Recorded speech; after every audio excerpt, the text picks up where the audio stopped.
What do you think of the lockups that are going to be, I guess, rolled out for Bittensor to where you can now lock your alpha tokens to show your conviction in subnets?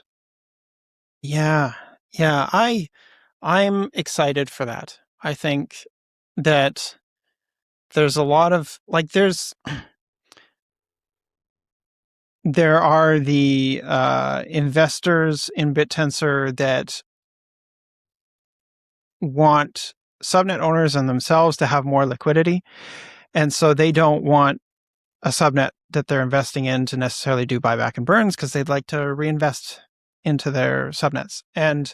Um and I myself as kind of like an outside investor, say, at least not like within the in group of what DSV is doing or whatever, right, or Stillcore. Um, but like as an outside investor, I know that I can trust the buyback and burns. Whereas if you're a VC and you're talking with the subnet owners, maybe you've got the insider info and like, do I know I can trust this subnet owner to not dump everything and pull a Templar subnet 3. But like, I think conviction helps on this front, right? So I haven't kept up with the latest, but the idea is that you lock up your tokens for a certain period of time, and you cannot unlock them once you've done that. So they're just completely locked, and then after that has elapsed, you can then sell your tokens or move them or whatever. Um, I think that is and that's a voluntary thing you can do, and I think that's really cool because then it shows that you're here to build for the long term, and you don't necessarily have to sacrifice that liquidity um, to do buyback and burns to earn trust there. So I don't know. For me, it's like the highest trust is buyback and burns, and then down from that is conviction, right? A subnet owner is saying, I cannot sell my alpha tokens, or it doesn't necessarily even have to be a subnet owner, but the person is not selling their alpha tokens for a certain period of time, and they can't change that. So it's verifiable and trustworthy, but only for a certain period of time. Right now, at least, there's talks of a future design being whatever entity has the most conviction or locked alpha to them will get the subnet owner key and admissions associated with that.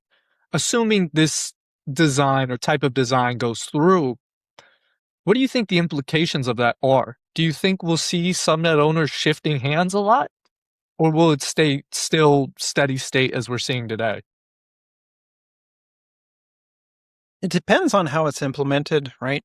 Um, I heard again. This is I'm afraid to say it because I don't want people to get the wrong idea, but like there's one idea that was thrown out there that was like, okay, well, in order for that subnet owner key to be transferred to a new owner, it's got to be like approved by some group of people, some centralized entity, which again is not a good idea in the long term. But if it's done that way, then maybe it's a little bit safer. I don't know. I don't know if they're going to even do it that way, but um, yeah, it depends on how it's implemented. Is I don't think I'm at a point where I can like properly answer that, I guess. We're in too speculative of a realm for the Templar. Yeah, I mean, I'm going to plug it, but that's why I built Talflute, right? It's like I don't know the answer to a lot of these questions, right? And so I'm a data guy. Before BitTensor stuff, I was a data scientist reporting guy, right? So I would just like build out ETLs and like data stuff, right? And I I looked at BitTensor and I was like, man, like I wish I had like really deep analytical data on it, right? We've got a lot on tau stats, on tau.app, et cetera. But like, it's just not enough to tell me, is tau flow working?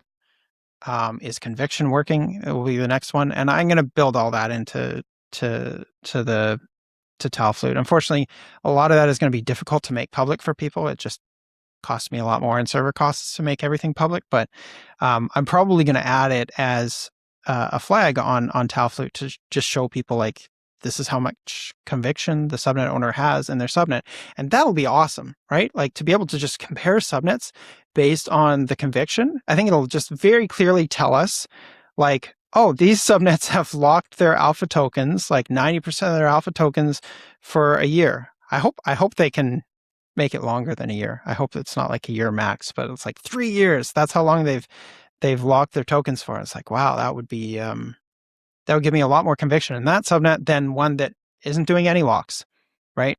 And they're just dumping their alpha.